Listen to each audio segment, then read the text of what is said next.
Radio Raheem in New York City with JOYCE. You're fresh off your own fight, man. You're already here for another fight night.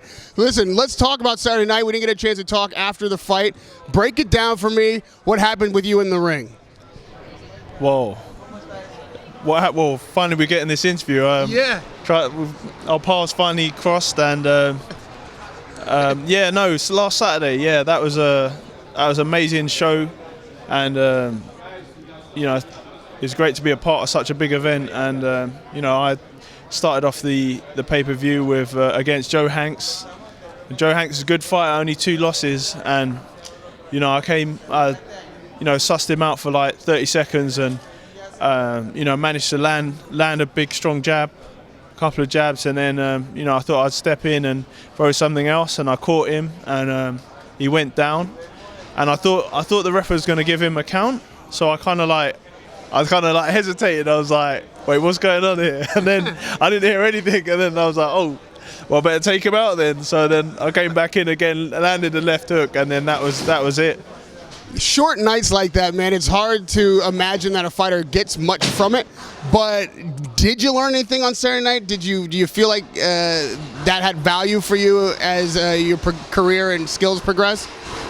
I think I did a lot of great work in the gym. I think that's why you train hard in the gym, then the fights are easier. I had great sparring partners. I sparred with Tyson Fury. There's Guido Vianello, Johnny Rice, and did some great rounds, and up in Big Bear with Abel Sanchez in the Summit Gym, and I think all that is just helped me take out Joe Hanks like that. Now, was your sparring with Tyson Fury, him taking your hellaciously heavy shots, what allowed him to get up in the 12th round against Deontay Wilder? Obviously, I'm kidding, but have you talked to me about like that? Yeah, it's all thanks to me. So. Yeah, if you're watching, like... You're welcome, bro. Yeah. But you had, like the rest of us, no one I know other than you in the arena had sparred with him or helped him prepare for this fight, but everybody was shocked when you saw him get up in the 12th. What were your thoughts? Well, I saw him go down, and I was just like... Because, I've been in his camp, I'm like... I like Tyson, he's a cool guy, he's a really great guy, and... I was like, come on, man. And then he got up. I was like, oi! And then he's like, dusted himself off. He was like, back in there, back in the action. And it was just an amazing fight. He boxed really well, and I thought he outboxed Wilder. Like before the fight, people were like asking about predictions. I was like, man, it's like it's a 50-50 fight. It could go either way. And Wilder's a very strong puncher, and can always end at any minute. So I thought it was a great fight. It was one of the best fights I've watched. And so at the end of it, what was your score? Did you have Tyson winning the fight?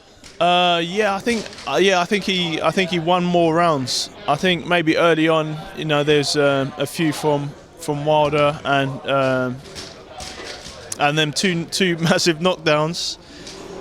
But I still think Fury had like more rounds. Mm-hmm. But I guess it was for the WBC belt. So in like world title fights, you have to beat the champion. So I guess a rematch can be a bit more fair if you look at it like that. And lastly, knowing what we now know, how do you see the rematch shaping up? Who do you think wins that one, and how?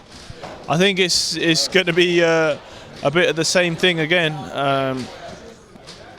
It's still a 50-50 fight, and both parties would have learned from that fight, and they'd have some things to work on in the gym for the next one. So it's a great fight again. Hopefully I can be on the undercard for that. Listen, Joe, we can't wait to see you on that undercard, probably. And always a pleasure to talk to you. For the first time, here we are, Radio Raheem in New York City with JOYCE.